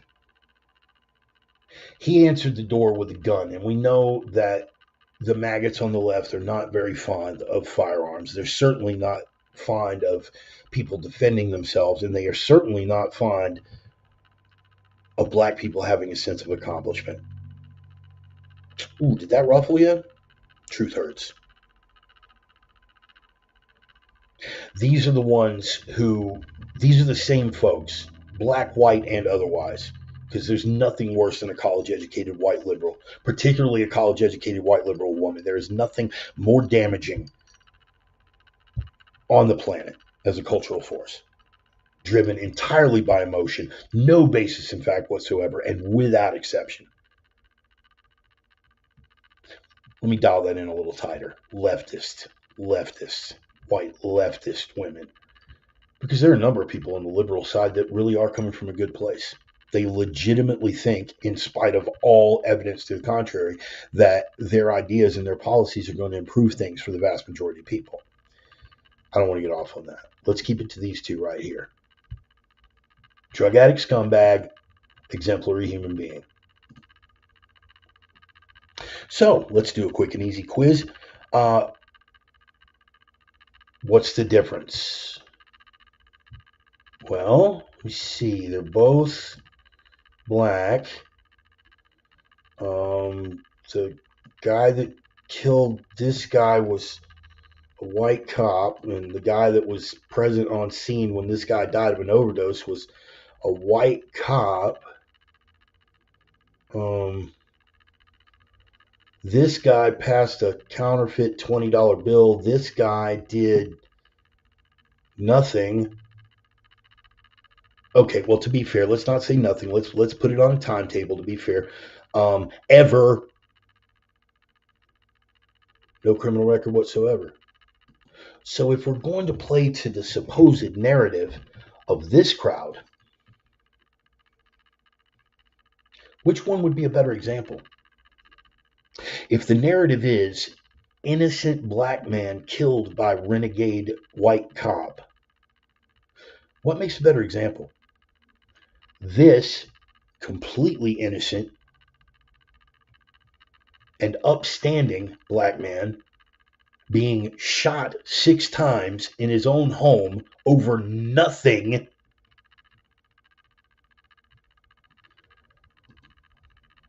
or this piece of human debris, career criminal, violent felon, putting loaded guns to pregnant women's stomachs and raping them, who passed the counterfeit 20, got violent with the clerk, stepped outside, already had keistered a massive amount of fentanyl, more than enough to kill him and 2 other people, and a white cop shows up on scene, puts him on the ground, which, if you've seen the video, he demanded to be drug out of the car and put on the ground. Oh, did we forget that part? Yeah. I covered it a lot back when it happened. You can go back and look at the sermons from them. I remain consistent. That's why I love having a video record of everything. I like having it documented. They try to put him in the car. Oh no, man, I'm claustrophobic, man. I'm freaking out. I'm freaking out. Take me out. Put me on the ground, man. Lay me on the ground. Just lay me on the ground. Lay me on the ground. 10 times he has to be laid on the ground. They took him out. They laid him on the ground. Look at Officer Shawban. Man, you got, Al Sharpton. You got your foot on our necks. Shut up. The medical examiner flat out said, and they buried this original coroner's report, there was never asphyxiation. There was no trauma to the windpipe. Nothing. It was the fentanyl. If Derek Chauvin would have been out getting donuts and just taken 10 minutes longer to get to the scene, he would have found scumbag Floyd in the front seat of his car dead with fentanyl overdose. So there's the major differences. If you were picking a narrative that white police officers kill innocent black men and that it's egregious and over the top, if you were looking for an example to prove your case, do you go with this guy or do you go with, Roger Fordson? I'm thinking Fordson. And in fact, if you were to hold a march for Roger Fordson, I would show up. I would show up for two reasons. Number one, as an anti-authoritarian move, that this guy's a renegade cop. And in spite of my support for legitimate law enforcement, a scumbag is a scumbag, and this cop is a scumbag. But more to the point, that is not only an exemplary American citizen and a service member, he is a gun owner. And if you make it open season, that if you answer your own door under circumstances like that and have a gun on your person, it's okay for a cop to light you up. What were the things we were told about Floyd? Why did black people make a folk hero out of this scumbag? Why? See, because they didn't look at him and see a fentanyl addict. They just saw a black man who was pulled over for something over $20 and wound up dead. And that could have been me. I'm not kidding. That's the zeitgeist of these folks. That's when you hit them with that question. Okay, then suffices to say that for Roger Fordson, I look at that kid and I say, that could have been me. Because you're banging on my door at that hour and I'm not expecting anybody to come by, and you don't identify yourself as a cop until the third knock, and I can't see you on my ring cam, I'm not even going to answer the door. I'm not even going to answer the door. You can forget that. But if you take it upon yourself to go ahead and kick it in, because domestics are important and, believe all women, go ahead and kick that door, and you are going to find that gun is not on my hip. So yes, when I see somebody like Roger Fordson, that could have been me. You have a march or a demonstration for Roger Fordson, I'll show up. My word. On God.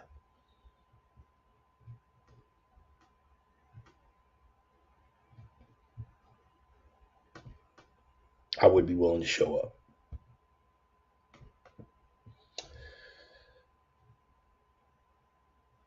I don't see any marches for Roger Fordson.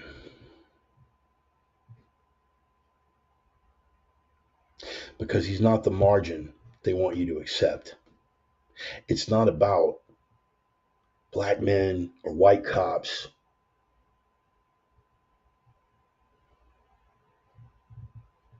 In my observation, there are two factors at work here. Number one, the left has a lot more political control.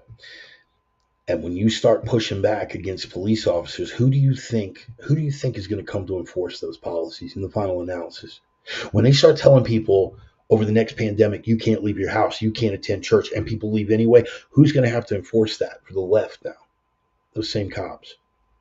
When they say you can no longer possess these guns legally, who do you think they're going to send house to house to get these guns? Cops. So that's part of the factor of why the BLM crowd has softened on police a little bit. But the one thing that BLM doesn't want is independent, strong black men. That scares the hell out of them. In the same way that having strong, independent black men scares the hell out of college educated white liberals. You can't make a guaranteed voting block out of people who are strong and independent. You can't make an independent voting block out of people who are exemplary and self reliant and don't need your check and don't want it. Take a look at the polls, how many black men are coming around to vote for Trump in 2024. You see the writing on the wall. Who do you think Fortson would have voted for? Knowing what we know of his character, who do you think is more likely he would have voted for? I'm thinking Red Hat. Who would Floyd have voted for? Oh, wait, he can't vote because he's a convicted multiple violent felon. But who would he rather have won? Democrats who are going to continue to able his debauched, depraved, sick, meaningless life? Or somebody who's going to say, no, you're not going to live like this, or we're either going to make sure you get help, or we're going to put your ass in jail. Either way, the general public can't be exposed to the likes of you. This, now that these guys are in charge politically, culturally, and socially, they don't need black men like this. When they say Black Lives Matter, they don't mean black lives like this. In the same way they don't mean black lives like Thomas Sowell.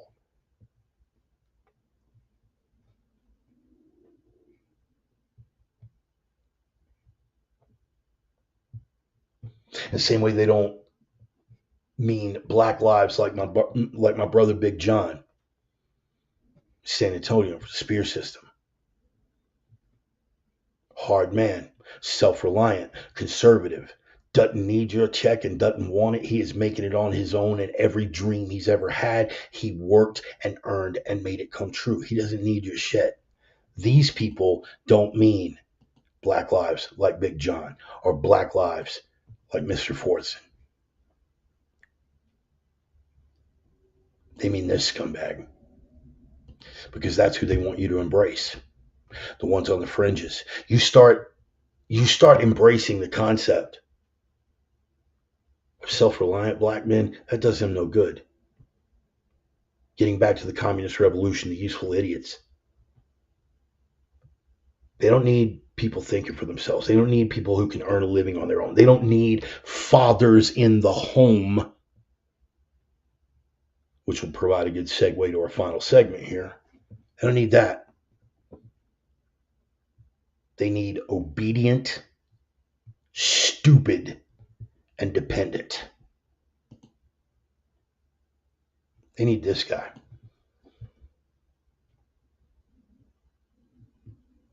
And so BLM notoriously silent the death of Roger Fortson. If there was ever an example of a black life that mattered, sticking with their narrative, if there was ever an example of an innocent, truly innocent black man being killed by a renegade white cop, it was Roger Fortson. Bled out in his own home, shot no less, not fighting with cops and having to get held down and I can't breathe, nothing. He opened the door and got shot 6 times. There, you will find no better example of the case that BLM is allegedly trying to make. And yet, crickets, nothing. They have told you who they are, and now they have shown you who they are. Believe them. Getting back to the core of this entire sermon, when they show you who they are, believe them. Media doesn't know what to do with this story, because on the one hand, it is an innocent black guy getting shot by a white cop. On the other hand, the guy had a gun in his own home. Moving on. Getting back to one of the footnotes that I had for this, and that was the thing.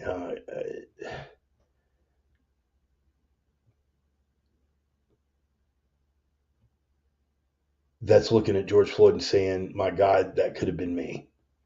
One of the opinion pieces that I read on that. It's recognizing that someone could pull me out of my car over $20 and that it could really happen. Seeing police officers, for them there, and this still happened. And there were people around and it still happened. There were people video recording, yelling, "Get off me, can't breathe," and it still happened. A grown adult man crying for his mother and it still happened. So that's not something I'm making a hero out of. Oh, okay, cool. Um, Here's why it couldn't have been you. Because you don't have a felony record and you're not passing counterfeit bills and you're not under the influence of drugs. So even assuming, I'm not going to say that on a YouTube video, even assuming Officer Darky Hater um, jumps out of the bushes in ambush and holds you down on the ground over a $20 offense that you're not aware that you committed, you're not going to die like George Floyd did because you don't have enough elephant tranquilizer in you to kill 3 men. So no, it couldn't have been you. Then again, by that same standard, maybe you couldn't have been Fortson either because you don't own a gun. So maybe in that sense you're correct. You would be alive because you'd open the door and you'd just get your face kicked in and, get your headlines. Or alternatively, had it not been a cop, get your house robbed and have your wife raped in front of you and have to live with that. I'm going to err on the side of pack a gun to the front door. It's an awkward situation, but regardless of it, Fortson was literally killed for nothing. If that doesn't fit BLM's narrative, then BLM has lost any relevance that it ever had. And suffice it to say, I feel like they never had any. But let's get on to more about when people tell you who they are, believe them. Harrison Butker. I am going to find. Let me get this. You guys just stare at Mr. Butker for a minute. I am going through my production screen here so I can post this link up for you. So you guys can take a look at that. Here we go. Right here. Add banner and show. And we're going to pull there it is. Okay, yeah, cool. Shows right over it. Okay, so that is Harrison Butker. That is the link. I want you guys either to click or copy or paste, whatever you need to do, write it down. That is the text of the full speech. I want you, before you do that, as a homework assignment, I want you to go in and I want you to read 4 or 5 mainstream articles outside of Fox News, because you know which side Fox is going to come down on. I want you to look at everything from the center outward, which would mean CNN, which is this much left, and MSNBC, which is over here, and NPR, which is one of them. Look at those sources, right? Look at a couple of women's magazines and see the reaction and all the things that they are assigning to this man. That he said that, women's place is to be barefoot and pregnant and trying to take us back to the 50s where there were no gays and calling, they assigned him some really, really horrendous stuff. I even refrained from commenting for a couple of days because I'm out here on this job site and I don't have time to keep up with this stuff. And I wasn't going to throw myself because that's not what you do, That's not what I want any of you to do, to throw yourself down on one side or the other without fact checking. And I'm hearing these things that he said. And my first thought is, so what? Private citizen. I don't care if he is an NFL football player. I'm not a football guy. I didn't know he was apparently really a big deal for kicking for the Chiefs. But regardless, it was a private event. And he's functioning as a private person and he's not representing the NFL. So even if he did say all of these horrible things, it really doesn't matter. But I can't get behind a guy that says X, Y, and Z. So, wow, man, you're telling me he said Y and leaned towards Z, and then you hinted around about X. I mean, if he legitimately said those things, yeah, look, dude, he's got a right to his opinion, but he's a dumbass, he's a scumbag. You need to push back against that. And I would never restrict anybody from speaking out. I would never have intervention to restrict someone even out and out lying about it, right? But what it's indicative of is the nature of how you control the cultural dialogue. And so I waited until I got to this link that you see right down here, right? And write that down. Or just Google it, full text Butker's commencement speech. Read it.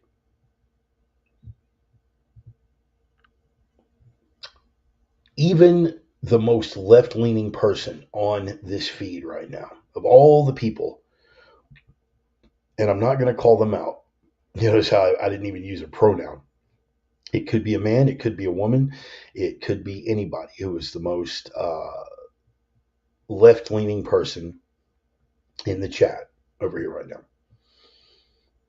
I guarantee you that they would read the entire text of it and find nothing even remotely objectionable. They would disagree with a couple of things, a couple of points of policy. They would disagree. But they wouldn't find anything objectionable, let alone offensive. And yet, we were treated to a litany of lies. These people showed us who they really are. It wasn't even quoting out of context. It was literally fabricated out of whole cloth. He said this. Do you remember the thought experiment we did a couple of weeks back about, did you guys get upset when you heard that Michael Flynn went to jail? And did you guys get upset when you heard that he was charged with treason? Right? And everybody's hand went up. Only he never went to jail and he never was accused of treason. And the media never even said that he went to jail. The media never even said that he was charged with treason. It's framing. I've already beaten the power of propaganda to death. You guys know that is my wheelhouse when we're talking about propaganda. Everybody got the link now? If you didn't get it, ask me to put it back up. I'm just going to, because it's distracting down here. It's the framing. None of these media outlets actually said that he said these things point on point.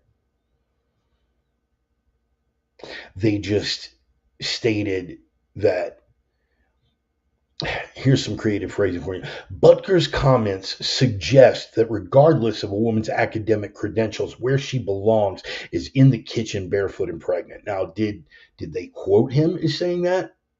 You look back at the phrasing and the framing. It's everything. Butker's comments would tend to indicate the suggestion that Butker makes with said quote is that you don't quote him on anything because then you got libel. These guys are masters. They know exactly what they're doing.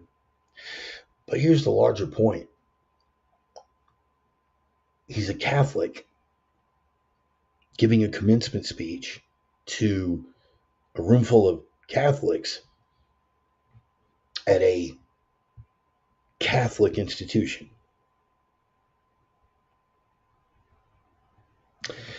If you are in control of every major cultural institution, as the left is right now, if you are in control of every major cultural institution, media, academia, entertainment, social media, and tech, because that's big, they're in control of every one of these institutions now. So one guy making these comments, regardless of him being high profile as an NFL athlete, why does that matter to you? 24/7, we have bouncing dong drag queens being paraded in front of our kids. You know what? And that's one thing that I missed in my show prep, because I meant to have that queued up. Some of the stuff that we get treated to on a daily basis. Books like All Boys Aren't Blue being loaned out to first graders. We have things going on that are so egregious that we are expected just to roll over and not only just roll over and accept, but expected to embrace. And this is the pervasive cultural push 24 hours a day, 7 days a week. So you would think, if you've really got the message on lock, that an NFL athlete speaking to a Catholic college and expressing Catholic values, which essentially line up with Western values, why would you even care? Who's going to listen to him anyway? Who's going to listen to him anyway? There are 749 channels on satellite TV, and we control 743 of them. Who cares? In fact, if nobody would have covered it, suffices to say that there would be no buzz. I certainly wouldn't have heard of it. I'm not a football guy. Sports channels wouldn't have covered it because it's not football. He's just talking. Nobody cares. He doesn't have a helmet on. He's not kicking a fat leather balloon around. Nobody cares. So why was it important not only to put it out in the mainstream media, but to give it such prominence and put the push on like that? Why? Why was that necessary? The more cynical among you, and by cynical I mean probably correct, would say they've got to create a distraction, because if you're talking about a Kansas City Chiefs guy and he's a misogynist, then you're not talking about the war in Ukraine, and you're not talking about the fiasco in Gaza, and you're not talking about Israel committing genocide, and you're not, it's a fair enough case for that. Fair enough case for that, but I think it runs a hell of a lot deeper. Because how many times do we see this happening? Dissent will ultimately not be tolerated. It's not enough that you have women twerking on children's television programs. It's not enough that cross-dressing lunatics are exposing themselves to children. That's not enough. It's not enough to accept. You have to embrace. Remember the incrementalism that we talked about? And what they see right now going on is they're losing control of the narrative. They have had control not only of the culture, but the cultural narrative for 50 plus years now. You understand that? And so, to a degree, I can sympathize with these people. I can almost see where they're coming from because, well, let's use one of their own favorite quotes. When you come from privilege, equality seems like oppression. They've had this privilege for so long, and they're not used to having anybody buck up against it. And they are losing, my friend. They are losing hard. Why?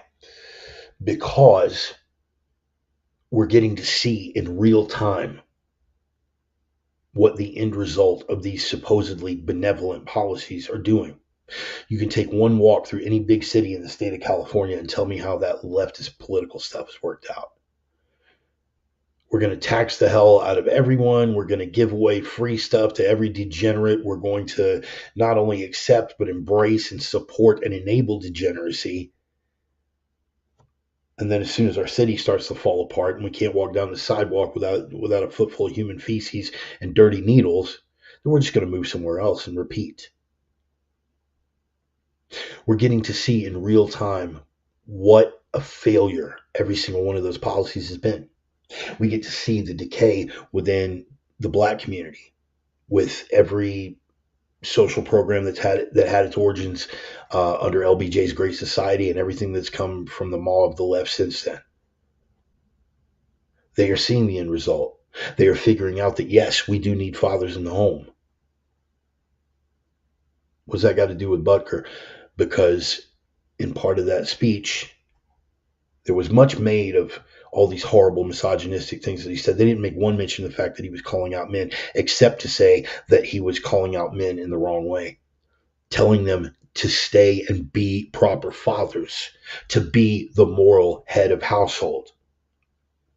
Left doesn't want you to hear that. Why?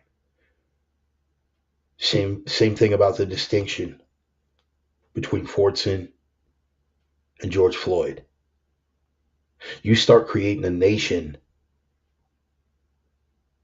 of Fortsons, you create a core Black community of Fortsons, who take an active role in their family, who take an active role in their community, who serve their country, or who work for a living in things that don't involve narcotics, that aren't in and out of the criminal justice system. You create a nation of Black American men like Fortson, suddenly they don't need to vote for you anymore. The dependency created by those LBJ era programs are exactly what has driven the Black community, and to a lesser degree the Hispanic community, to be a gimme voting bloc for the Democrats. That's changing. They're losing control of the narrative. We're getting to see the results of these so-called tolerant and inclusive policies on the psychological health of our kids, jacking their heads up with ridiculous gender politics. And guys, look, I'm not going to belabor it. I have two people in my life that are very, very close to me who are trans men. I have done my absolute best to show them my love, to give them my support, and I continue to love them and support them. That has nothing to do with the program that is being sold to kids right now, because those two that I am the closest to, both adults. But not just that, independent of the gender politics, making it okay, the identity thing, dwelling on the depression. Abigail Schreier's done some pinnacle work. Abigail Schreier is best known for her work on how much the gender politics is screwing up our kids, but she's done tremendous work on how depression is being pushed, how much damage it does. You're making these kids dwell in the darkness. No, let's talk about your depression some more. No. I want you to really think and meditate and put a lot of time and your whole head into focusing on your depression. And then tomorrow when you come back, we can talk some more about your depression. These things are failing, man. Every single break from Western cultural tradition that they have tried to beat into our heads for the last 50, 60 years is failing catastrophically in front of their faces. Do a quick Google survey on how many women feel like they have no aim, about how their life is meaningless. Do a quick Google search. How many women feel that their life is meaningless? That in spite of all the progress that we've made, and we have made tremendous progress, look how much of the legal profession is taken up with women now. Look how much of the medical profession is being taken up with women now. What percentage of college students, what percentage of college graduates get that career, baby, in spite of the non-existent pay gap? They've got it better than they ever have, and they're miserable. Why?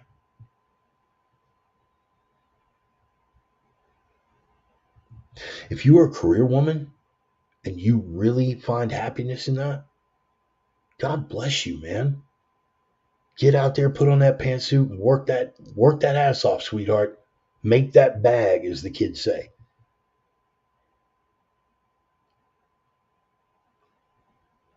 But much like the gender dysphoria thing, how many of them are seriously feeling that? And how many of them have had that driven into their heads?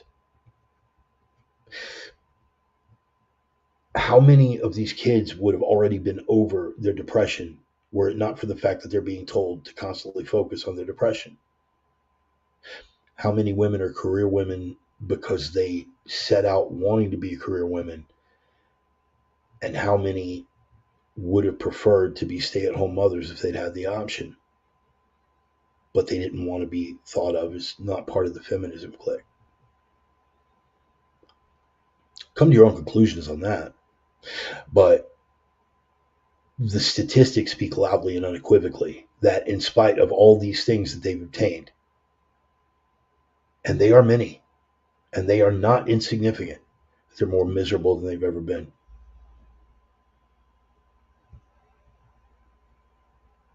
Fatherless homes, getting back to the African American community.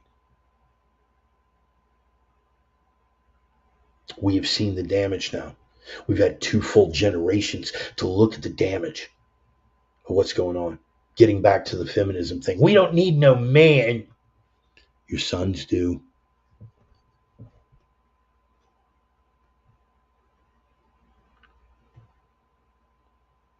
Me and my 4 kids by 3 different baby daddies are doing fine. Yeah, okay. First of all, bullshit, but even assuming you're not lying, the stats don't hold up.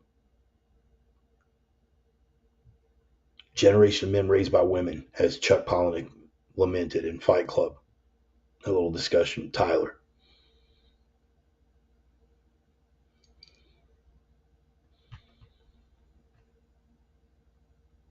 Fatherless homes are encouraged by what? Leftist politics, leftist policy.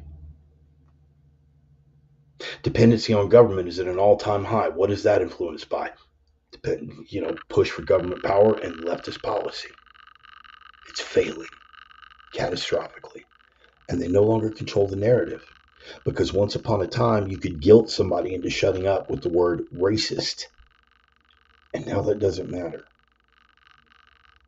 Once upon a time, you could work directly with the government to bury political opposition on every major social media platform. And then this Elon guy bought X. Once upon a time, Fox News could tell Tucker Carlson to shut his mouth. And then he said, you know what? Glenn Beck just went and started his own network. I think I'll do that. They used to have a chokehold on the narrative. And if you've got a chokehold on the narrative, you've got a chokehold on the truth, or at least the perception of it. Why? Because perception is 9/10 of reality. If you control the perception, you control the reality. Stimulus response. If you control the stimulus, by default, you control the response. What does the Butker thing say on a larger scale? Well, first of all, you got the NFL saying that they are distancing themselves from his comment. Really, professional sports league that bent the knee for Black Lives Matter, that let Colin Kaepernick do his thing, and that's fine. Kaepernick's got the right to do what he does. Kaepernick has the right to do what he did on the field. Period. End of statement. Done. He has the right to say whatever he wants and to do whatever he chooses to do on the field. Unless it violates the team policy, he's got the absolute right to do that. If the team says, we'll fire you if you do that, you go ahead and do that, your ass gets fired. This is how it works. Colin Kaepernick acted on the field the way he acted off the field. And they loved him. They adored him. They bent the knee. Everybody's got to wear this color thing on their socks to honor Black Lives Matter. And we've got to have the Black National Anthem at the Super Bowl. Blah, blah, blah, blah, blah. Let a guy speak out for Christian values on his own time. Well, we got to distance ourselves from that. Did you distance yourself from Michael Vick? Did you distance yourself from any of the rogues gallery of your superstars that beat the hell out of their wives? You care so much about women, don't you? I mean, that's why you're distancing yourself from Butker's comments, because they're misogynistic and they're harmful to women. Hey, domestic abuse over here. No, we don't see any domestic abuse. No, we certainly don't have star fullbacks beating the hell out of their women on camera in elevators in hotels in Vegas. No, we don't see it. You guys know me. I can handle a lot of things. Sanctimony, get bent, brother. Get bent. So spare me. But why do they have to put it down? Why do they have to put it down? Why do they have to go out of their way to crush it? Because, again, you've got to squash every last little bit. It's not enough that you control 98% of the dialogue and slipping when you see the worm starting to turn. And it is happening. And they cannot deny it. I mean, getting back to the openers, right? I mean, when you got a Hollywood actor like Neil McDonough refusing, and Charlie, now that you're here, you can go ahead and comment. This guy was offered $1 million for a role and turned it down because he would have to kiss another woman on camera. Now, Charlie, you weren't here earlier, but I postulated that if I explained it properly and said, hey, honey, I'm getting nothing out of this and I'm totally not attracted to that redhead and the paycheck is $1 million, do you mind? I figured you would probably go for it. The point is, this man stood on principle and he said, no, I won't do it. He's got a beautiful family, man. And he's a man of character and he stood by that. And there are a lot more like it. Angel Films releasing Sound of Freedom and all the other things that they're doing, and The Chosen. Say what you want about the doctrine, okay? I already know there's a doctrinal dispute about The Chosen, which is one of the reasons I've been reluctant to dive into it. But they're out there putting Christ in the face of popular culture. When, even 10 years ago, did you think that would happen? When, in the height of his depravity, did you ever think that you would see this out of Russell Brand? And now that I'm looking at him, he kind of resembles the Italian Jesus painting, doesn't he? A little bit, maybe. Anyway, Kat Von D, man, come on, you guys watched I'm told the program was pretty popular. Tattoo shop thing this year. I mean, I knew about her from tattoo magazines. Apparently, she had a big freaking show. I knew about her from her book collection. We're talking first edition Aleister Crowley's, plural. Millions of dollars worth of occult books. She got rid of all of them. Popular cultural figures are embracing religion openly and publicly. You've got well-known black rappers that have gone Christian conservative. They are losing control of the narrative. They are showing you who they really are. Believe them. Black Lives Matter. Oh, they love you until you try to get off the plantation. Kunta. They love you until you try to run from the plantation. They don't want a nation of Fortsons. They want a nation of Floyds. Who the hell are you being all uppity and taking care of yourself? They have shown us who they really are. Believe them. This is what it ultimately comes down to. Not just Christianity and Catholicism. Not just. I'm not going to oversimplify because that would be me projecting. What I will say is that is definitely a prominent factor in what they're pushing back against, because that is the cultural anchor of the West. You cannot have a sustained civilization without some moral grounding and some moral backing. Can't have it. In communism, that religious constructive is the state. Leftism, that's where they're headed. You depend on the state. You eat the food that we give you. You watch the things that we tell you to want. You vote the way we tell you to. You watch these things. You think the same as everybody else. And if you have a different opinion, you keep your mouth shut or find yourself in a gulag. You think I'm being hyperbolic? What were they able to do over a respiratory infection with a 99.8% survival rate? In other countries, they actually had de facto gulags. They were working on that very premise here, and they damn near got it.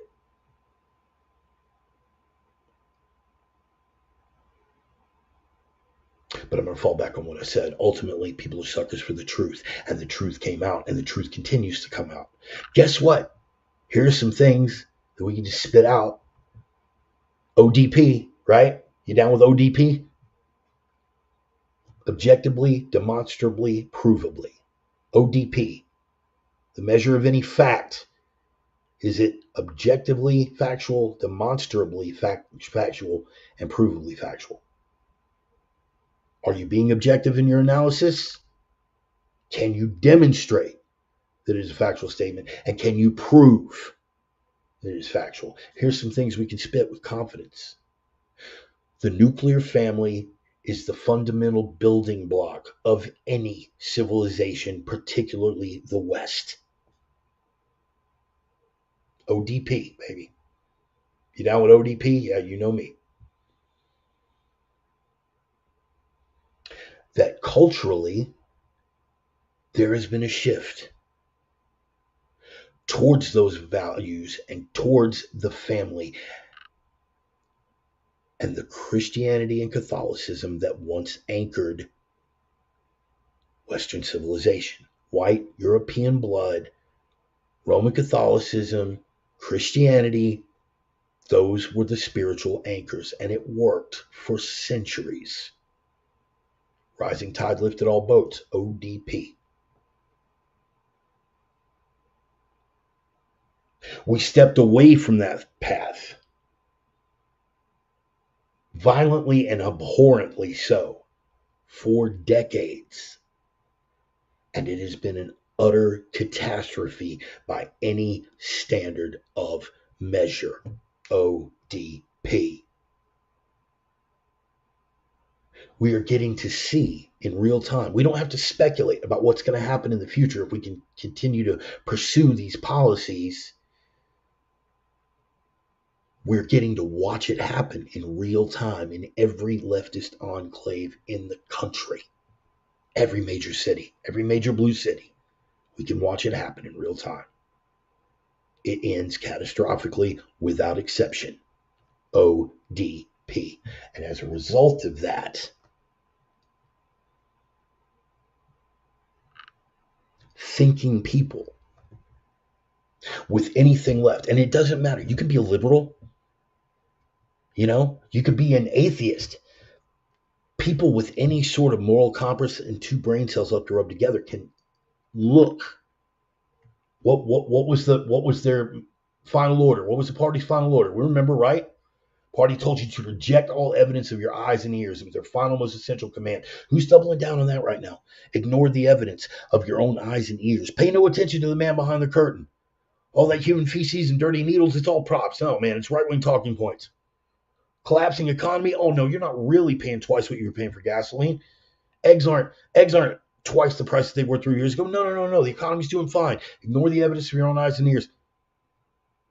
We're getting to see it happen in real time. And people, because what's the Reverend Bart rule? Fundamentally, people are suckers for what? Fundamentally, people are suckers for the truth. And they're seeing it. And they're coming around. All the policies that were intended to obscure, all the media machines' lies and treachery and spin and propaganda can't keep the scales on people's eyes anymore. Look at the scriptures, baby. To pull the scales from your eyes. What is done in the dark is being brought to the light. Getting back to that scripture.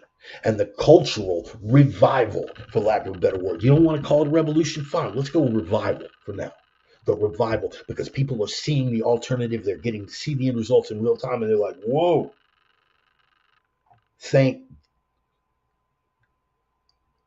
the boss man that we didn't get dragged into that hole like so many other civilizations before us before we finally saw the error of our ways. We get to see the end result in real time, and there's still enough time to pull back from it, and people are. There is an awakening, the likes of which I've never seen in my adult life. Do we still have far to go? Yes. Do we still got a fight ahead of us? Absolutely. So get your ass in gear and be ready for the fight, because we don't have any alternative at this point. They have shown us that no dissent will be tolerated, that as long as they have one shred of power left, they will use that shred of power to erase every ounce of resistance, every ounce of dissent. They will crush you. They will marginalize, they will dehumanize and demoralize you with everything that they have. They're ready to burn it all down before they'll let it go. We got a fight coming. And we have no alternative left but to acknowledge the beauty of this revival that's taking place. All these people that are coming home, not just to conservative politics, not even to the faith, people that are coming home to sensible patterns of life established through thousands of years of Western cultural tradition. It is coming alive, people. And we get to see it happening every day in real time, and it is a damn thing of beauty. And they hate it. And they hate you for being a part of it. So in the final analysis, yeah, it's bad. We got a fight ahead. But we had better get our asses in gear, acknowledge the strength that is innate to that Western cultural tradition, and be ready to do what Western culture has always done in times of crisis. Knuckle up. Time to take back Jerusalem, baby. By prayer or force of arms. So in the words of JFK, we'd love for him to just be quiet and go, like maybe we could squeeze them all into the San Francisco Bay metro area. I think it'd probably hold them. We'd be content to leave them alone. We'd love to do it peacefully like that. But that might be an option. It's been taken off the table now. I am not. I pray that I'm wrong. I am not woohoo. Let's woohoo Civil War. I'm not that guy, and you know it. But culturally, that might be an option that's been taken off the table for us. And I'm going to tell you something, man. I'm going to tell you something. Oh, clever. Look at you. Look at Tommy down here quoting C.S. Lewis. I love you, brother. I love you. JT, truth is the destroyer of delusions and lies. Preach it. Yes, sir, brother. And thank you for the amen. Damn it, JT. I'm glad you're here, man. Glad you're here. That option might have been taken off the table from us. So we better steel our spines, put our heads together, and get our asses in gear and our knuckles conditioned. Because it's looking like we got a fight ahead, and we got to be ready for it. Why? Because they have shown us who they are. Believe them and act accordingly. I am the Reverend, and that is the gospel. I'm going to close with a prayer for you guys for sticking it out.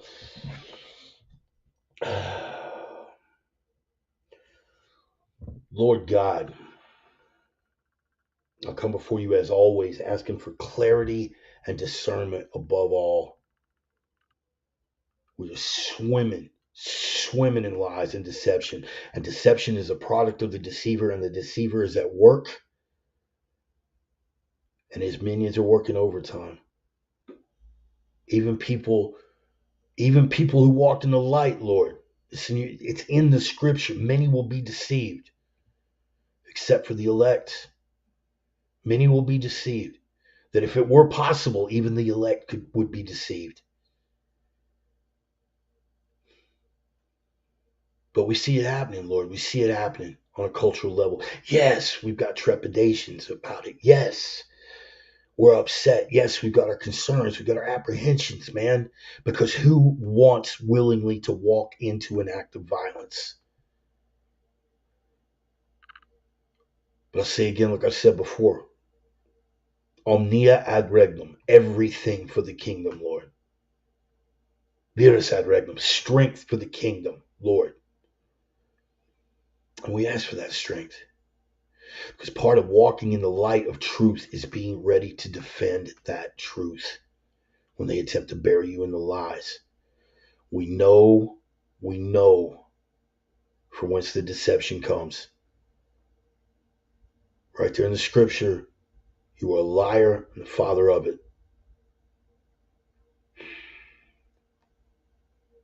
We see what's going on. And we know that there are going to be tough times ahead. Some of us are already in them. But Lord, walking in the light means walking in the light of truth. And that truth comes from your strength. And I ask for your strength, Lord, going forward. These people who are out there right now who are looking at the world around them, that they see those gray clouds that are closing in on them and it feels overwhelming. Remind them who they work for. Remind them that in the end we win. That momentary depression is just that. It is momentary. It is fleeting. It is a lie and a deception. That deep down we are all stronger than we can even contemplate if only we would believe it. Help us to believe it, Lord, in those moments where we doubt.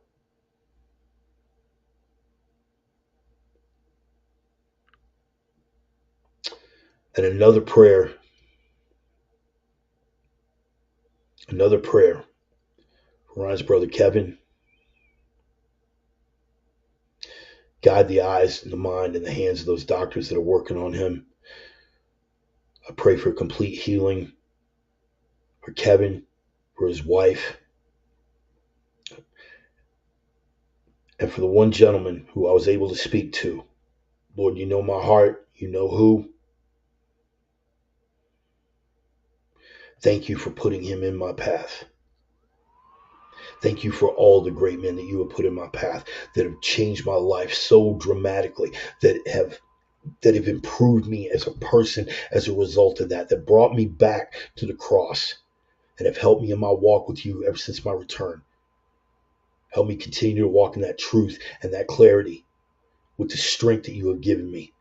Help me to continue to touch these people and to bring your children home, Lord, to bring your army together, and if necessary, to lay it all down on the battlefield.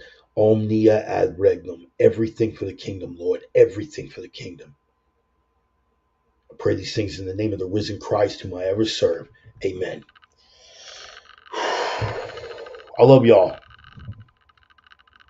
I love y'all. Word, sword be prayer. Prayer be your sword. Yes, sir. Yes, sir, Brother Bill. Yes, sir. I love y'all, man. Thank you. Thank you for being here. Ryan, I'm going to give you a call here in a couple of minutes and see if we got an update on Kevin. Y'all, please keep Kevin in your prayers. Keep Kevin in your prayers, please. We're all up against it, man. We're all going through it. Hopefully something I bring to you on a weekly basis will lift your spirits up a little bit, because I'm not gonna BS you. I'm not gonna bullshit you. I'm really trying to get the language under control, guys. I'm sorry. I'm not gonna bullshit you. I'll tell you straight up, man, where the darkness is. But I'll tell you what I believe, and I'll tell you where your strength, from whence your strength emanates.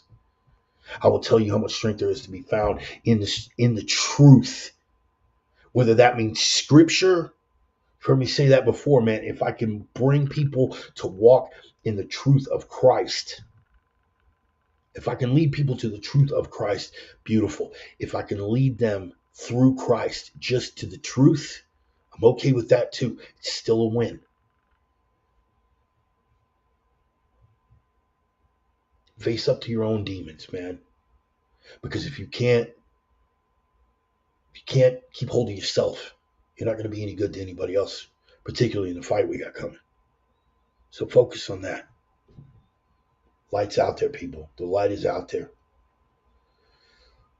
Hopefully something that I could say touches y'all. That's all I hope for, man. We can't bring everybody home, but if I can plant a seed, I'm okay with that. I just want to be a vessel. Just want to be a vessel, man. That's it. Anyway, folks, we're going to close up shop. I'm going to pass around that little digital collection plate. You guys want to drop me a little coin? I'm on Venmo, I'm on Cash App, I'm on PayPal, I'm on all that good stuff. But, guys, primarily, don't feel obligated. This is primarily a labor of love here. And it's totally cool. I'm back out on the job site and I am working. So that is a good thing. Appreciate y'all being here. We're going to go out like we always do, a little bit of Clutch. Fortunate Son, the best cover of this song ever. You can agree with me on that, or you can be wrong, and that's fine. Anyway, appreciate it, man. If you could drop me a little something in the collection plate, that's cool. I also get that we're still reluctantly in a Biden economy for another little bit. That's okay. I get it. If you can't kick down, that's cool too. Here's what you can do for me. If you've got your own social media, if you've got a Twitter feed, if you've got a Facebook account, look, and I get it. If my material is going to get you in some kind of grief, I understand why you're reluctant. But I want you to think about this. If you're not going to speak up for me now, who's going to speak up for me now? Who's going to speak up for me when it really counts, right? Just worth thinking about. That's not a guilt trip. Not trying to guilt anybody into it, but if you've got a Facebook page or a Twitter feed or whatever it is, and you want to spread the gospel a little bit, repost. Tell these guys, hey, man, there's this dude, fat, toothless cripple, crane operator with some opinions, man. And he gets on a rant and raves for a couple hours every Sunday. I think you dig it. Check this guy out. And repost. That's easy enough, right? All of my OG prophets of doom, my sinner sisters, my reverends rangers out there, spread the word, man. Let's take this thing big. And, of course, the mighty, mighty Stone, hashtag live the three. Live the three. What is living the three? Let me tell you what living the three is, man. It's the three prime directives. What are the prime directives, Reverend? Let me go over that with you. The signal to noise ratio. Signal to noise ratio is all skewed right now. They will try to bury you with the noise. They will try to convince you that's all there is noise. You have got to be that signal that breaks through the noise, that fog of lies and deceit and treachery. You got to be the signal that punches through the noise.